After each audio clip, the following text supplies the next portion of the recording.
Bienvenue. Aujourd'hui, on se penche sur les documents qui nous parlent du grand mariage aux Comores. Le Ndolankou, c'est ça? Au Lolanda. C'est ça. Une institution vraiment centrale là-bas, surtout en Grande Comore. C'est bien plus qu'une simple fête de mariage, en fait. Oui, on le voit tout de suite dans les textes. Ça semble être un pilier de l'identité, mais en même temps, source de pas mal de discussions, de débats. Tout à fait. C'est cette tension qu'on va essayer d'explorer entre tradition fondamentale, vecteur de cohésion, et puis les controverses socio-économiques que ça soulève. Commençons par le positif, si on peut dire. La valeur que ça représente. On parle d'honneur, de shéo. Exactement. Le shéo, c'est le but ultime en quelque sorte. Atteindre ce statut le plus élevé, le 7e échelon, ça donne un prestige immense. Et concrètement, ça change quoi? Mais ça donne le droit de porter des signes distinctifs, l'écharpe, la canne, mais surtout le droit à la parole publique dans les assemblées de village. C'est crucial. D'accord. Un vrai marqueur de statut social accompli. Et pour la communauté, ça joue quel rôle? Les textes insistent beaucoup sur la cohésion. Ah oui, c'est fondamental. Ça resserre les liens familiaux, claniques, entre villages. Tout le système de dons et contre-dons, ça active vraiment les réseaux. On parle de capital social dans les analyses. C'est ça. Une sorte de valeur de ces réseaux d'entraide. Une ressource sur laquelle on peut compter. Un peu comme une assurance collective informelle, quoi. C'est intéressant cette notion. Et l'économie dans tout ça? Avant d'aborder les critiques, il y a des aspects positifs qui sont mentionnés. Oui, quand même. C'est vu comme un investissement. Organiser un grand mariage, ça garantit qu'on sera invité en retour. Il y a aussi la redistribution via les notables, les Wandru Wadzima. Et pour les pauses. C'est une sécurité importante. Souvent, la maison lui appartient, des terres aussi. Et la dot en or, c'est une protection. Puis ça peut stimuler l'artisanat local, la broderie, les bijoux, et ça pousse à épargner pendant des années.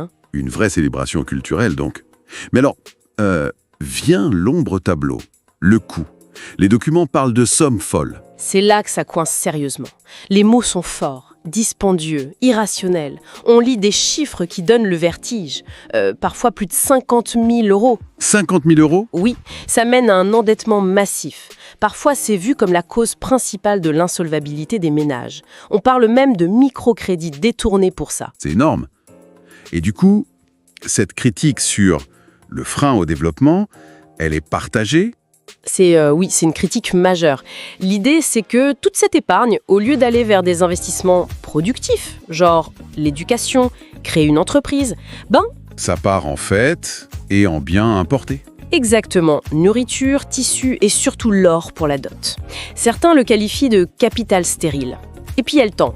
Les fêtes durent longtemps, parfois plus de 2 semaines. Ah oui, l'impact sur la productivité. Oui, notamment dans l'administration, c'est souligné. Et au-delà de l'argent et du temps, il y a d'autres critiques? Oui, la pression sociale est décrite comme énorme. Le risque de se retrouver en marge si on ne le fait pas. Cette course au prestige, qualifiée de vanité. Et la place des femmes? C'est débattu aussi. Leur rôle est central dans l'organisation, mais leur visibilité publique durant les cérémonies est plus limitée. Il y a même des critiques sur certaines associations féminines qui encourageraient la surenchère. Faut dire que la contestation n'est pas nouvelle. On rappelle la tentative de l'imitation Swahili Silly. On sent bien cette tension. D'un côté, c'est l'identité, la fierté, la structure sociale. De l'autre, un fardeau économique, des questions sur l'égalité, la modernité. C'est tout à fait ça, le reflet d'une société qui bouge, qui est prise entre cet attachement viscéral à la tradition et puis les réalités d'aujourd'hui. Du coup, ça bouge. Il y a des tentatives de réforme. Oui, des appels à réformer viennent de partout. Intellectuels, diaspora, religieux, jeunes. L'idée, c'est de simplifier, de réduire les coûts, proposer peut-être des modèles un peu plus sobres. Mais j'imagine qu'il y a des résistances. Le grand mariage reste ce symbole culturel très fort, mais il est vraiment confronté aux défis économiques et aux nouvelles aspirations, surtout chez les jeunes. Un héritage, mais aussi une responsabilité. Absolument. Et ça nous laisse avec une question qui traverse un peu toutes ces analyses. Comment une tradition pareille peut-elle évoluer? Comment peut-elle honorer ce passé sans, plomber l'avenir de ceux qui la font vivre? Une question complexe. Oui. Et un proverbe cité dans les sources fait réfléchir. Une tradition qui ne parle plus aux enfants est une histoire en train de s'éteindre. Ça laisse matière à penser pour la suite.